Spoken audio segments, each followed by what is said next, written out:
ആർട്ടോസിന്റെ പുതിയ വീഡിയോയിലേക്ക് സ്വാഗതം. It's me Fazil. ഫോട്ടോഷോപ്പിൽ എങ്ങനെയാണ് ഇതുപോലെ ഫ്ലാഗിന്റെ മുകളിൽ ലോഗോസും അതേപോലെ തന്നെ ടെക്സ്റ്റും ഒക്കെ കൊണ്ടുവരുന്നത് എന്നാണ് ഇന്നത്തെ വീഡിയോയിൽ നമ്മൾ നോക്കാൻ പോകുന്നത്. നമുക്ക് വീഡിയോയിലേക്ക് എടുക്കാം. ഞാനിവിടെ ഫോട്ടോഷോപ്പിൽ ഒരു ഫ്ലാഗിന്റെ ഇമേജ് ഓപ്പൺ ആക്കി വെച്ചിട്ടുണ്ട്. ഈ ഇമേജ് ഡൗൺലോഡ് ചെയ്യാനുള്ള ലിങ്ക് ഡിസ്ക്രിപ്ഷനിൽ കൊടുത്തിട്ടുണ്ട്. അതേപോലെ തന്നെ ഇത്തരത്തിലുള്ള ഫ്ലാഗ്സ് ഗൂഗിളിൽ നിന്ന് ഡൗൺലോഡ് ചെയ്യുന്നതിന് വേണ്ടിയിട്ട് റെഡ് ഫ്ലൈയിങ് ഫ്ലാഗ് അതേപോലെ തന്നെ ഗ്രീൻ ഫ്ലൈയിങ് ഫ്ലാഗ് എന്നൊക്കെ സെർച്ച് ചെയ്ത് കൊടുത്തു കഴിഞ്ഞാൽ നമുക്ക് ഇതേപോലത്തെ ഫ്ലാഗ് ലഭിക്കുന്നതാണ്. ഞാനിവിടെ ഫ്ലാഗ് ഓപ്പൺ ആക്കി വെച്ചിട്ടുണ്ട്. അതേപോലെ തന്നെ ഇപ്പുറത്തായിട്ട് ഒരു ബാക്ക്ഗ്രൗണ്ട് ഒക്കെ റിമൂവ് ചെയ്ത് വെച്ചിട്ടുള്ള ഒരു ലോഗോയും ഓപ്പൺ ആക്കി വെച്ചിട്ടുണ്ട്. ശേഷം ഞാൻ ഈ ഒരു ലോഗോ എടുത്തുകൊണ്ട് ഇതേപോലെ നമ്മുടെ ഫയലിന് മുകളിലേക്ക് കൊണ്ടുവരുന്നു.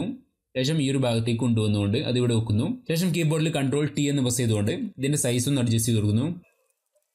ഞാൻ ഏകദേശം ഈ ഒരു ഭാഗത്തായിട്ട് അത് വെക്കുന്നു. ശേഷം ഈ ഒരു ടിക്ക് മാർക്കിൽ ഒന്ന് ക്ലിക്ക് ചെയ്ത് കൊടുക്കുന്നു. ശേഷം ഈ ഒരു ഐ ബട്ടണിൽ ക്ലിക്ക് ചെയ്തുകൊണ്ട് ലോഗോ തൽക്കാലത്തേക്ക് ഒന്ന് ഹൈഡ് ചെയ്ത് വെക്കുന്നു. ശേഷം ഈ ഒരു ബാക്ക്ഗ്രൗണ്ട് ലെയർ ഒന്ന് സെലക്ട് ചെയ്ത് കൊടുക്കുന്നു. ഇനി നമ്മൾ ഈ ഒരു ബാക്ക്ഗ്രൗണ്ട് ലെയറിന്റെ ഡ്യൂപ്ലിക്കേറ്റ് എടുത്തുകൊണ്ട് ഡിസ്റ്റോർട്ട് ചെയ്യാനുള്ള ഒരു ഫയൽ ഉണ്ടാക്കാനാണ് പോകുന്നത്. അതിനുവേണ്ടി ഞാനിവിടെ ഈ ഒരു 3 ലൈൻസിൽ ക്ലിക്ക് ചെയ്ത് കൊടുക്കുന്നു. ശേഷം ഇവിടെ ഡ്യൂപ്ലിക്കേറ്റ് ലെയർ എന്ന ഈ ഒരു ഓപ്ഷൻ സെലക്ട് ചെയ്ത് കൊടുക്കുന്നു.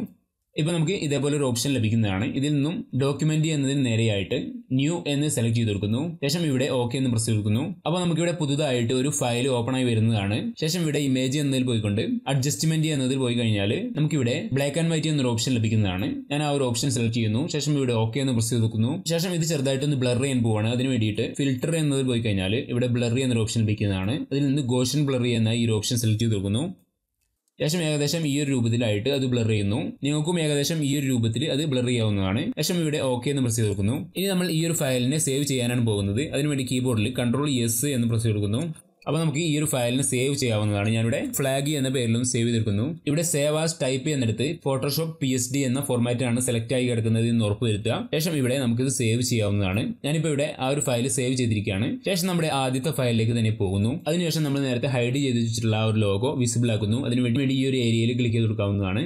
ഇപ്പോൾ നമ്മുടെ ലോഗോ ഇതേപോലെ വന്നിരിക്കുകയാണ്. ശേഷം ഈ ഒരു ഭാഗത്ത് ക്ലിക്ക് ചെയ്തുകൊണ്ട് നമ്മുടെ ലോഗോ സെലക്ട് ചെയ്യാം. ശേഷം ഇവിടെ ഫിൽട്ടർ എന്നതിൽ പോയി കഴിഞ്ഞാൽ നമുക്കിവിടെ ഡിസ്റ്റോർട്ട് എന്നൊരു ഓപ്ഷൻ ലഭിക്കുന്നതാണ്. അതിൽ നിന്നും ഡിസ്പ്ലേസ് എന്ന ഈ ഒരു ഓപ്ഷൻ സെലക്ട് ചെയ്ത് നോക്കുന്നു. ഇപ്പോൾ നമുക്കിവിടെ കുറച്ച് ഓപ്ഷൻസ് ഇതേപോലെ ലഭിച്ചിരിക്കുകയാണ്. നമ്മുടെ ഫ്ലാഗിൽ ആ ഒരു ലോഗോ എത്രത്തോളം വലിഞ്ഞു നിൽക്കണം എന്നാണ് ഈ ഒരു നമ്പർ കൊണ്ട് ഉദ്ദേശിക്കുന്നത്. ഞാനിവിടെ 50 എന്ന് കൊടുക്കുന്നു. ഇവിടെയും 50 എന്ന് കൊടുക്കുന്നു.